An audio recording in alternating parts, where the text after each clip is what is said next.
Muchas gracias por continuar con nosotros. Llegó el momento de la entrevista central y está con nosotros el economista Miguel Collado. Muy buenos días, Miguel. Gracias por estar con nosotros en un lunes, que sabemos siempre es complicado por el tráfico de Buenos Santo días, Domingo. sí, gracias Ezequiel, gracias Esteban. Miguel, inicialmente, bueno, esta semana que recién transcurre ha sido de mucha actividad en términos de información de parte de nuestras autoridades monetarias. Primero, la autoridad monetaria anunció una reducción de la tasa de política monetaria de 8.5 a 8%. Luego anunció la inyección de recursos para el sector financiero, 94.000 millones de pesos para ser prestado a tasa más baja. Y posteriormente también anunció ya el hecho de que la inflación anualizada está dentro del rango meta, 4.43% a mayo de este año. Y la gente, cuando uno le habla sobre esto, entonces te dice, ¿y eso en qué incide para mí? ¿Qué impacto tiene para mí como ciudadano? Quisiéramos inicialmente hablar sobre esa parte. ¿En Sí. qué impacta positivamente estas medidas anunciadas?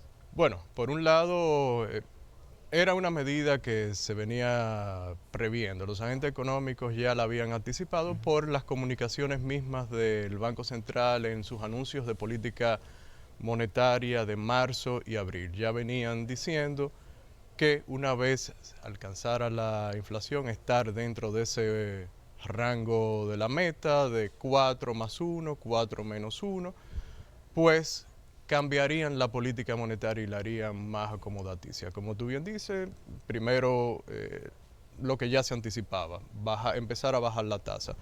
Lo que nos sorprendió fue que al otro día se anunció este paquete tan grande, es grande, representa más de alrededor del 1.5% del Producto Interno Bruto, estos 94.000 millones.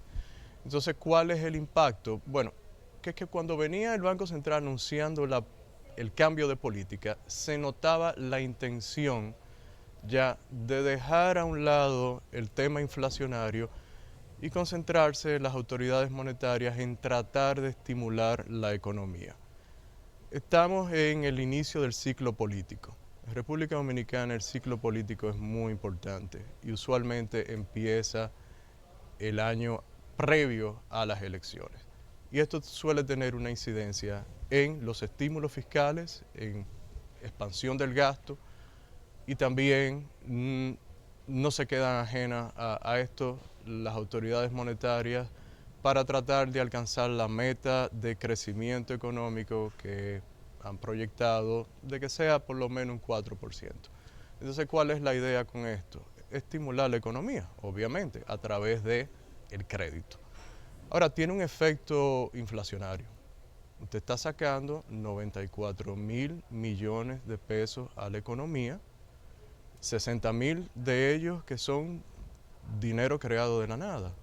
Es decir, usted está otorgando unas facilidades crediticias, facilidades rápidas de liquidez rápida, similares a una que se introdujeron en el 2020 por 60.000 millones, a una tasa del 3%, para que los intermediarios financieros lo presten a una tasa no mayor del 9%. Ambos, los 34.000 y los 60.000, es dinero que no está en la economía actualmente. Los 34.000 es encaje legal, se podría tener argumentos teóricos de si ese era parte de la base monetaria, pero no está en oferta monetaria y los 60.000 nunca han estado en la economía. Entonces, por un lado, vamos a decir, son dos medidas de política excluyente. Una, estimular, y la otra, seguir combatiendo la inflación, y hay que prestar atención al tipo de cambio. Es decir, usted no puede tener una política expansiva y al mismo tiempo seguir con un tipo de cambio a los niveles que lo hemos tenido en los primeros meses del año, que incluso hemos tenido una apreciación. Entonces, las personas se van a beneficiar de estos créditos, ojo, no todo el mundo, el que llegue primero, pero hay que prestar atención al tipo de cambio. Justamente, Miguel, hablando de los peligros que pueden tener medidas tan amplias como estas, tuvimos un año entero en el que el Banco Central fue subiendo poco a poco la tasa de interés de política monetaria, que era obvio, había preocupación por la inflación y había que contenerla, había que sacar dinero del mercado, había que elevar las tasas de interés para ello. Y ahora de pronto, como usted nos dice, bajan, empiezan apenas con 50 puntos básicos a bajar la tasa de interés, todavía sigue siendo alta, pero inyectan todo este capital. Un capital que viene del encaje legal, por un lado, pero va a haber dinero circulante. Y esto, ¿cómo puede impactar de inmediato en la inflación cuando todavía no se ha reducido del todo la tasa de interés y muy especialmente la posible compra de dólares? Por eso es que advierto, son políticas excluyentes, en el sentido de, y tradicionalmente ha sido una meta, vamos a decir que implícita, porque no lo es como la meta de inflación, pero todo el mundo sabe que está ahí el mantener el tipo de cambio estable. Entonces es una política de las autoridades, reitero, y como tú bien comentas, pues tendrá un impacto en el tipo de cambio. Obviamente está sacando, si llegara a salir, estamos hablando de más de 1.700 millones de dólares, el equivalente, esos 94 mil millones de pesos. Obviamente no saldrán todos a la vez, hay que ver cómo reaccionan los agentes económicos a esa oferta que se le hace, pero de nuevo hay que reiterar, son dos políticas excluyentes. O sea, estimular por un lado y tratar de mantener el tipo de cambio por el otro. Y aunque las autoridades han manifestado que la inflación se mantendría dentro del rango, es un rango alto, un rango más 4, o sea, 1 más 4 es 5, una inflación subyacente, que es la que usualmente deberían estar viendo los bancos centrales. Que se está por encima de 5, están 5.51. 5,51, correcto, y bastante rígida. Ha bajado muy poco en los últimos meses.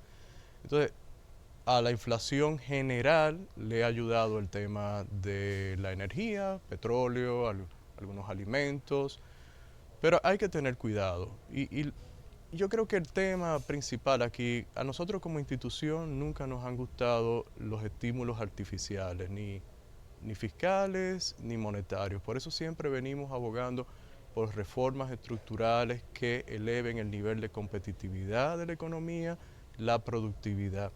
Y en este sentido lo que quiero decir, atraer, y este programa lo ve mucha gente, que tengan pendiente que no podemos acostumbrarnos a este tipo de estímulos artificiales.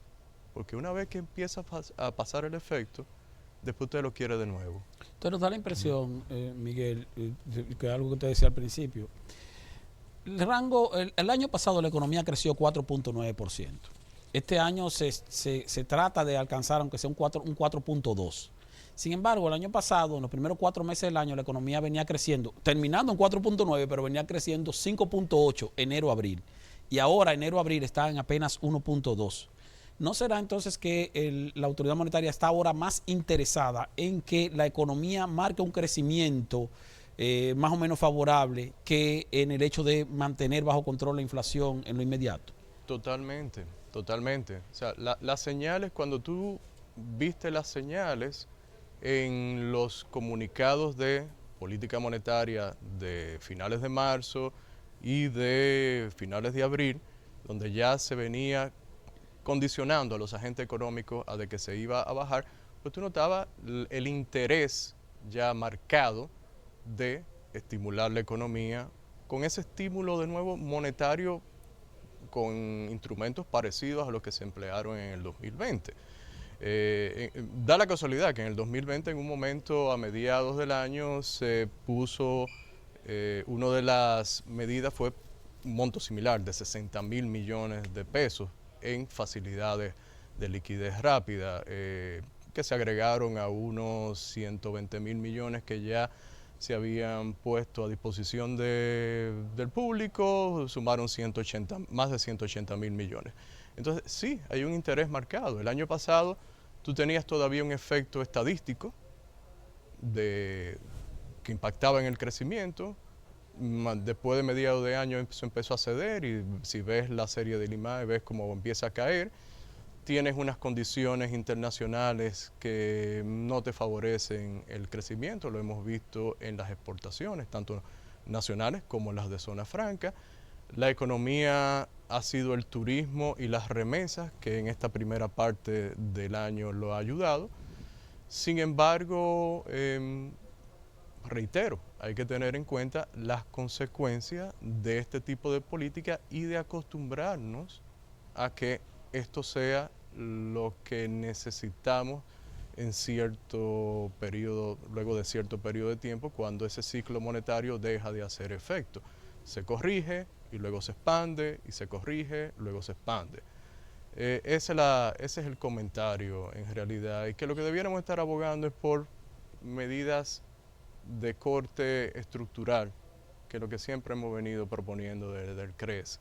Medidas que, en realidad, como decía hace un momento, te incrementen la productividad, la competitividad de la economía. Y ante una decisión como esa del Banco Central, el propio banco podría limitar, establecer restricciones para todos esos créditos que ahora podrán otorgar los bancos, es decir, por ejemplo, créditos solamente serán para áreas productivas, no lo sé, por ejemplo, de tal manera que se active la economía, que se active el campo, por ejemplo, la producción, la construcción, y evitar que se vaya también a la política, que de pronto veamos gran parte de estos recursos en el proselitismo.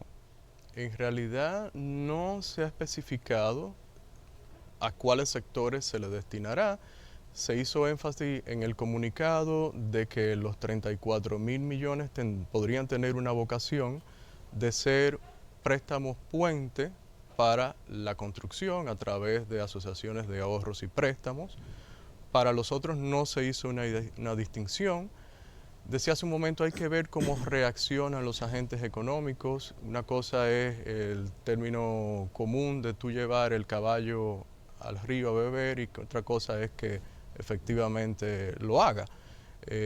Hay que ver qué tanto apetito tendrían agentes económicos de invertir este dinero dentro del panorama en que nos encontramos en actividades productivas, es decir, si están visualizando modelos de negocio que les permitan un retorno una vez cese este estímulo y tengan que repagarlo. Lo que hemos visto en la primera parte del año es que el crédito ha crecido, el último dato interanual, más de 13%, concentrado en consumo y en vivienda. En realidad habría que ver cómo reaccionan los agentes económicos, pero son tasas atractivas al fin y al cabo, aún para consumo. Miguel Collado, definitivamente. la inflación, salen los titulares de los periódicos, que la inflación está controlada porque ya está dentro de su rango meta, entre 3 y 5%, 4.43% a mayo de este año, vamos a decir la anualizada, de mayo del año pasado a mayo de este año. Pero entonces la gente dice, pero como quiera, yo siento que los precios están altos, que los precios siguen subiendo. O sea, una cosa es que salga el titular que diga que la inflación está controlada, y otra cosa es que ciertamente está controlada o simplemente tenemos inflación más moderada. O sea, Correcto. ¿qué podemos explicar sobre eso? Eso es muy buena pregunta. Los precios siguen subiendo, no es porque lo diga uno, sino porque la gente lo nota. Pero una inflación de 4 y tanto o la subyacente de 5.51 quiere decir que los precios están incrementándose en promedio, de acuerdo a cómo los miden las autoridades monetarias, en esa magnitud comparado con el año pasado. Entonces hay incremento de precios, y eso a quien más afecta es a los pobres y a quien vive de un ingreso que no tiene inversiones. Y obviamente los niveles de inflación pues son superiores a lo que teníamos en la época prepandémica. Lo que deberíamos aspirar es que, para mí, el rango meta me parece alto. Lo que deberíamos tener es un crecimiento mucho menor, inferior de los precios. Entonces, por eso, reitero, estas políticas son excluyentes. Y si bien es cierto, en lo que estamos de acuerdo es la tendencia del crecimiento de los precios. Cuando tú tienes a nivel internacional una moderación de los precios de materias primas, particularmente el petróleo, la inflación de Estados Unidos, que también crece a un ritmo alto para esa economía, pero se ha empezado a moderar. Tuviste una apreciación del tipo de cambio en los primeros meses del año, y otros factores más que se pudieran mencionar, pues obviamente la tendencia es a desacelerarse, pero la gente va a seguir sintiendo el incremento en los precios, definitivamente. Claro, y justamente para la gente que nos está viendo, porque ahora acabo de revisar el chat en YouTube, algunos preguntan sobre Sí. cómo se traduce todas estas medidas justamente para el bolsillo de las familias. Como usted nos dice, van a seguir creciendo, van a seguir aumentando los precios, pero no sé si de los productos básicos como tal, los productos agropecuarios, aquello que se produce en el país, esperamos que sigan incrementándose y tendremos que mantener la esperanza en el que el gobierno subsidie algunos sectores como lo ha estado haciendo para poder estabilizar los precios en algunos de esos productos como el huevo, el pollo, por ejemplo. De acuerdo a las estadísticas oficiales, si la inflación general, no la subyacente, hay que hacer una distinción. ¿Cuál es la general? Es la que incluye componente de energía y de alimentos. Si ese ha estado bajando, de acuerdo, reitero, a las mediciones oficiales, porque no tenemos otra con qué compararlas, pues lo que te indica es que esos productos alimenticios han estado bajando o su ritmo de crecimiento ha sido menor. Entonces, de continuar esa tendencia, bueno, pues entonces tendríamos menos preocupación en los alimentos en ese sentido. Uno no puede saber exactamente qué va a pasar, no sabemos cómo podrían impactar las lluvias, el clima en el corto plazo en ciertos alimentos. Estoy tratando de hacer el análisis a partir de los datos con que uno dispone. Si esa tendencia se continúa, pues la moderación entonces podría seguirse manifestando, reitero, de acuerdo a lo que dicen las estadísticas oficiales en ese sentido. Miguel Collado, el Regional de Estudios Económicos y Sostenibles, el CRES, que es la institución que usted dirige, le ha estado dando seguimiento a algunas reformas económicas y vimos que esta semana pasada el ministro de Hacienda llevó al Congreso Nacional un proyecto de ley que incluso se ha discutido hasta con el Fondo Monetario Internacional, el proyecto de ley de responsabilidad fiscal. Quisiéramos que usted nos explique en términos llanos en qué consiste este proyecto, qué implicaciones tiene una iniciativa legal de responsabilidad social. De responsabilidad fiscal. De responsabilidad fiscal, perdón, sí. sí. Definitivamente lo vemos como positivo, el hecho de que en República Dominicana se esté discutiendo este tema del cual, tengo que decirlo, el CRES ha venido abogando por que tengamos una ley de responsabilidad fiscal desde el 2013, cuando 5 diputados introdujeron un proyecto de ley que elaboró el CRES junto con la Fundación Institucionalidad y Justicia. ¿Qué tenía la ley de responsabilidad, el proyecto de responsabilidad fiscal, de transparencia también del CRES, y qué debería tener? Reglas fiscales. ¿Qué son reglas fiscales? Pueden ser reglas de gasto, de endeudamiento y de déficit. ¿Con qué finalidad? Con marcar la pauta para las autoridades que se sucedan en la administración pública con relación a dónde llevar principalmente el endeudamiento público. En el proyecto de ley del CRES tenía varios tipos de reglas. En el caso concreto del proyecto de ley que se introdujo la semana pasada, contiene una regla que es de gasto primario. ¿Qué es el gasto primario? Es el gasto operativo del gobierno que no incluye intereses. La regla sería la inflación más 3 puntos porcentuales. Y tiene un objetivo de llevar la inflación a un 40% del Producto Interno Bruto, como porcentaje del Producto Interno Bruto. La inflación, la deuda. Perdón, gracias. Sí. La deuda como porcentaje del Producto Interno Bruto. La deuda del sector público no financiero que no pase de un 40%. Que no pase de un 40%. Actualmente está como un 50 y 60 bueno, dice que está en 46% actualmente. 60 y pico sería consolidada. Consolidada, exactamente. Sí, al 2035.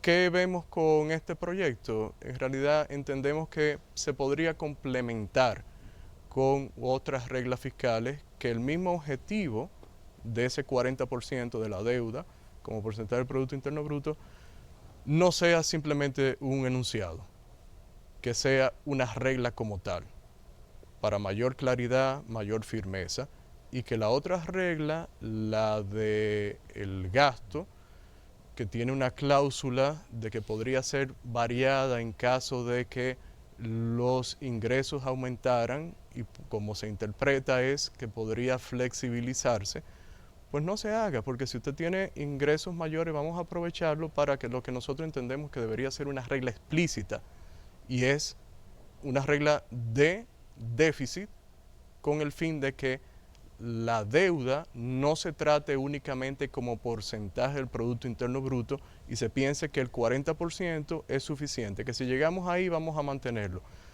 No, lo que nosotros pensamos es que en la situación en la que se encuentra la República Dominicana, lo ideal sería para reducir los costos de la misma deuda y para aprovechar los excedentes en la reducción de la deuda en términos absolutos, bajarla en términos absolutos, no relativos, y para aprovechar y tener un fondo soberano.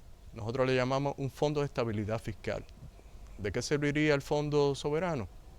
Pues serviría para precisamente reducir la deuda del Banco Central, que también es muy importante. No ha habido un compromiso de los gobiernos efectivos de poder recapitalizar a el ente emisor de moneda, a pesar de que se promulgó una ley para estos fines, pero que no era suficiente y no se ha cumplido a cabalidad Y que en todos los gobiernos. tal vez debió esta iniciativa ir acompañada también de una nueva ley de recapitalización, tomando en cuenta que ya la anterior, vamos a decir que cesó en su tiempo establecido. O incluirla dentro, incluirlos dentro de la ley, del proyecto de ley de responsabilidad fiscal. Es nuestro, si ustedes ven el nuestro, el del CRES, bueno, pues contempla esto, como decía, de que ese fondo de estabilidad sirva para lo mismo. Y ahí se podrían incluir ingresos extraordinarios del gobierno, por venta de activos, los ingresos mineros, el 80%. Tú estás explotando un activo de la nación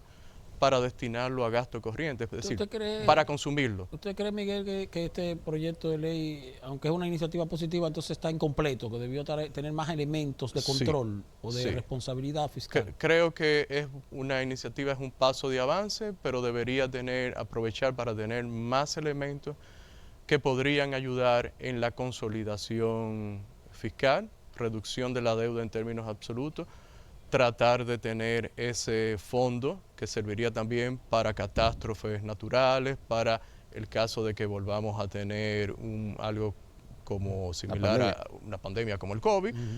Entendemos que sí, que es buen paso, que reitero que estemos discutiendo, pero todavía le faltan elementos y podría enriquecerse en las discusiones que se tengan en el Congreso. Miguel, esta administración le tocó justamente varias catástrofes, empezando justamente tomó posesión esa administración durante la pandemia, pero después vino las consecuencias, el impacto muy negativo en la economía de la guerra en Ucrania.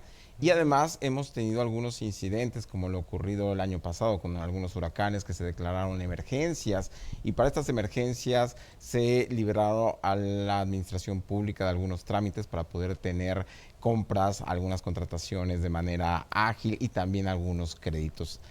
Se ha manejado de forma correcta. Esperamos incluso, dada la situación económica, que en los próximos meses el gobierno se emita, ya sea a través de Hacienda o a través del Banco Central, nuevos bonos, nueva deuda para poder financiar todos estos subsidios que se han estado dando debido a las diferentes crisis.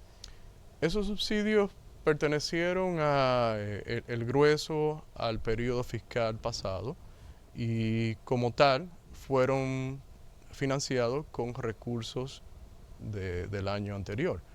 En ese sentido, lo que te podría decir es que lo que uno debe estar atento es que estamos en un año preelectoral, que el ciclo político tiene una incidencia sobre el gasto, y en ese sentido, pues habría que ver cómo se comportan las finanzas públicas en este 2023 y, como ya ha sido costumbre, si tenemos otro presupuesto, el que le llamamos complementario, qué financiamiento se incluye en el mismo, y entre elementos importantes a tener en cuenta estaría el subsidio eléctrico.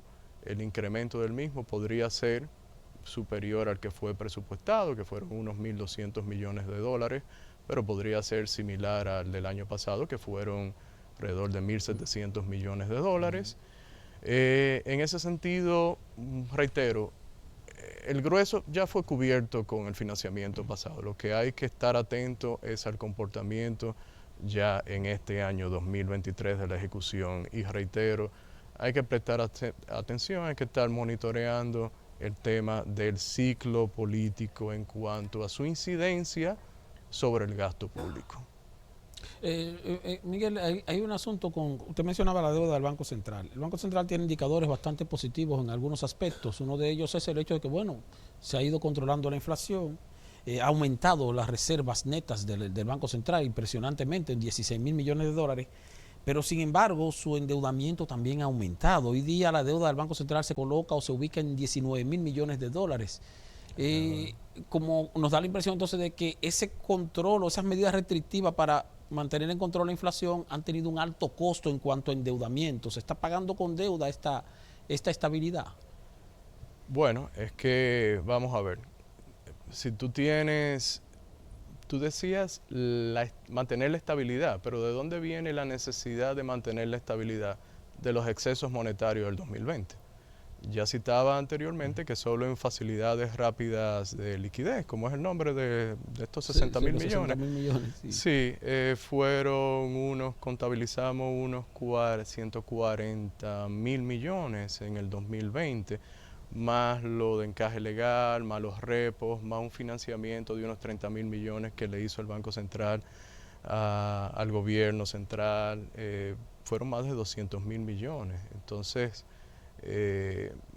la misma autoridad ha reconocido el incremento que tuvo la oferta monetaria, M2. Momento, depende de la base que tú tomes de comparación, puede ser interanual más de 25%, más, sí, o más de 30%. Entonces, la estabilidad ¿de qué viene? De tratar de revertir los excesos anteriores. Y por eso es que uno comentaba al principio, no debemos acostumbrarnos a estos estímulos artificiales. Entonces, ha costado.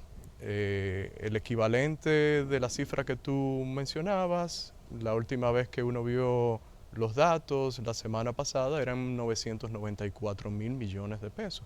Es decir, nos estamos acercando al billón.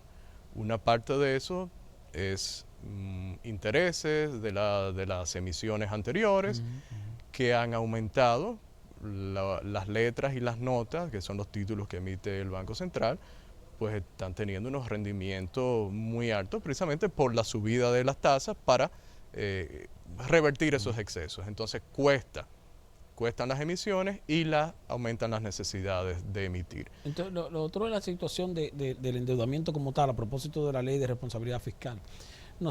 Nuestra deuda pública crece en términos absolutos, sin embargo baja en términos relativos porque se compara con el Producto Interno Bruto como porcentaje, y el Producto Interno Bruto nuestro como que crece como, a veces uno dice como de manera impresionante. Y le pongo este ejemplo, o sea, ¿cuál es el criterio para medir el valor del Producto Interno Bruto, tomando en cuenta que en el 2020, por ejemplo, nuestro PIB se redujo en alrededor de 9.000 millones de dólares en valor absoluto, en valor, vamos a decir, valor real?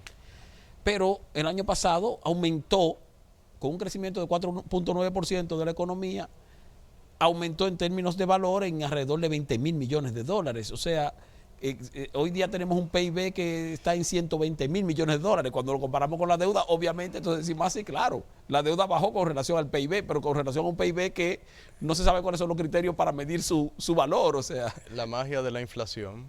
La inflación. La inflación te infla, valga la redundancia, muchas variables.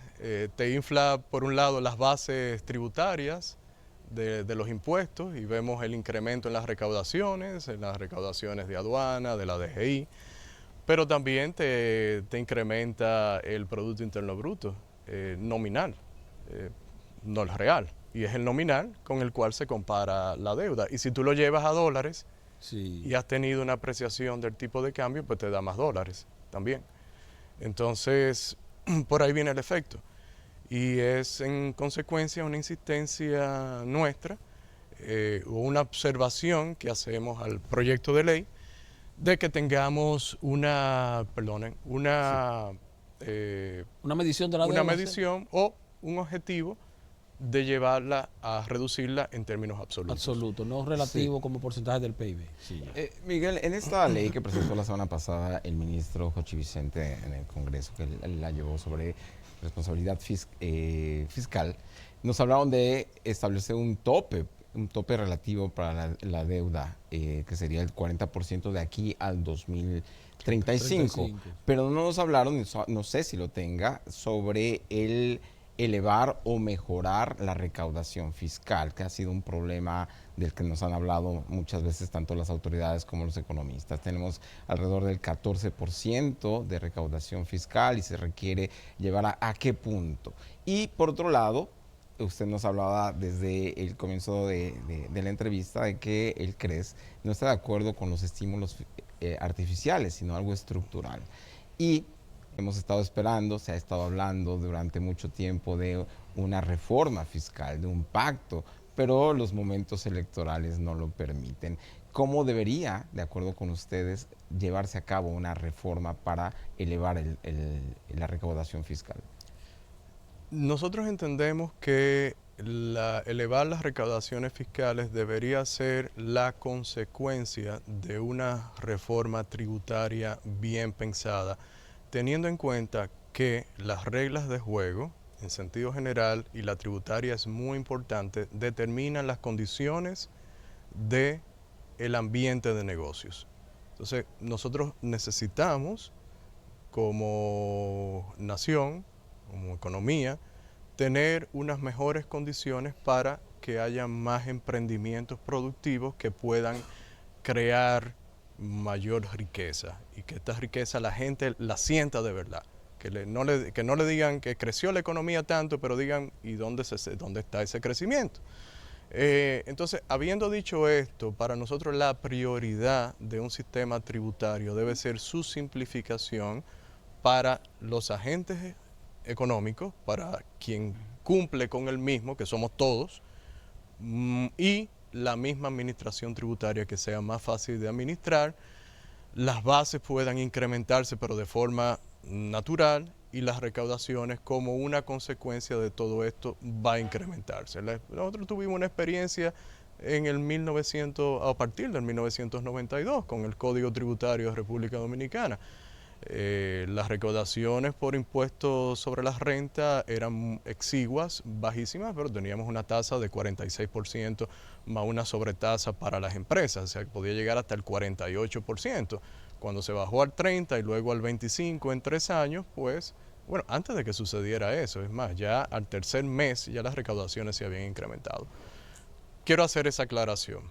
Entonces, se pudo haber aprovechado muy bien la oportunidad de hacerlo en el 2021 con estas autoridades, con un capital político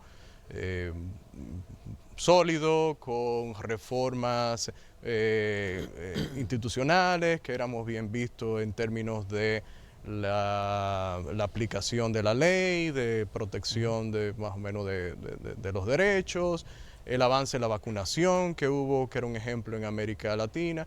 Bueno, ya pasó. Pues parece que vamos a tener que aprovechar la oportunidad ya de una nueva administración para que esta, que es una de las diferentes reformas que se deben hacer, pues se lleve a cabo. Entonces, pero reitero, debe ser integral, no debe ser un parcho y debe tener como visión que las reglas de juego o las reglas de juego que imponen los impuestos deben ser pensadas como un elemento que puede ser disuasorio de la atracción de inversiones. Por eso pudiéramos decir que usted está de acuerdo con la posición del gobierno a través del señor ministro de Hacienda, en el sentido de que este proyecto de ley que el candidato del PLD llevó al Congreso ante sus diputados, los diputados de su partido, de eliminar el anticipo del impuesto sobre la renta, debería discutirse dentro de una reforma integral y no de manera aislada, que es lo que plantea Jochi Vicente. ¿Usted cree que debe ser así entonces? Sí, nosotros entendemos que debe ser así. Sería un paso positivo, sin embargo, no queremos seguirle haciendo parchos a llamadas reformas que no son más que unas modificaciones que no tienen una coherencia integral. Hay un elemento que se me quedó de tu pregunta, Ezequiel. Me decías de la ley de responsabilidad fiscal. Bueno, en un párrafo Dice que de alcanzarse un cambio estructural y permanente de los ingresos tributarios, bueno, pues podría modificarse la única ley, la única regla que contendría la ley, que es la de gasto primario. Parece que las autoridades están contemplando esa modificación. Miguel, y además, la semana pasada el presidente viajó a Guyana, donde se suscribieron algunos acuerdos, uno parece muy importante en materia energética, en el que se habla de la posibilidad de que empresarios dominicanos puedan participar de la industria petrolera, naciente industria petrolera en Guyana, e incluso participar en la construcción de refinerías en ese país. ¿Cómo, si ya tuvieron la oportunidad ustedes de analizarlo, de ver este acuerdo, cómo realmente podría beneficiar a República Dominicana? En realidad no conocemos todavía los detalles, vemos positivos cualquier oportunidad que sana, que tenga el empresariado de poder invertir recursos y sobre todo si los mismos permitirían en este caso específico una fuente alterna de energía, en el caso concreto del petróleo. Escuchaba antes de que empezáramos la entrevista, hablaban ustedes de 600.000 barriles al año que produce Guyana actualmente. Sí. Es muy poco, en realidad si uno lo compara con las naciones que más producen, que entre 10, 11 millones al día. No sabemos el potencial que tiene, pero obviamente si están evaluando realizar inversiones, pues es porque las reservas permitirían una explotación mayor. Y también de alguna manera podría servir para la capacitación del personal dominicano en materia petrolera, dado que están haciendo esa industria.